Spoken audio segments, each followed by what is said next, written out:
ብፁዕ ወቅዱስ አቡነ ዲዮስቆሮስ ራብዓይ ፓትርያርክ ኦርቶዶክስ ተዋሕዶ ቤተ ክርስቲያን ኤርትራ ብምክንያት በዓል ቅዱስ ዮሐንስ ንመላ ህዝቢ ኤርትራ ቃል ቡራኬ ሂቦም እንቋዕ ካብ ዘበነ ማሪቆስ ናብ ዘበነ ሉቃስ ኣብፅሓና ዝበሉ ብፁዕ ወቅዱስ አቡነ ዲዮስቆሮስ ብመንፈሳዊ መልእክቶም ዓመተ ሰላምን ቅሳነትን ክኾነልና ብምምናይ ነዚ ክቡር በዓል ንጽጉማት ወገናትና ካብ ዘሎና እናማቐልናን እናረዳእናን ከነብዕሎ ተላብዮም ብፁዕ ወቅዱስ አቡነ ዲዮስቆሮስ ራብዓይ ፓትርያርክ ኦርቶዶክስ ተዋሕዶ ቤተ ክርስቲያን ኤርትራ ንታሪኻዊ ኣመጻጽኣ በዓል ቅዱስ ዮሐንስ ዝምልከት መብርሂ ድሕሪ ምሃበ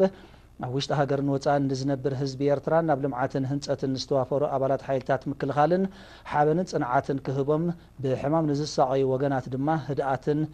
ምሕረትን ክልገሰሎም ሰናይ ምንየቶም ገሊፆም ኣብ መወዳእታ ድማ እዚ ጥሉል ክራማት ናይ ፍርያትን በረኸትን ክኾነልና ተመንዮም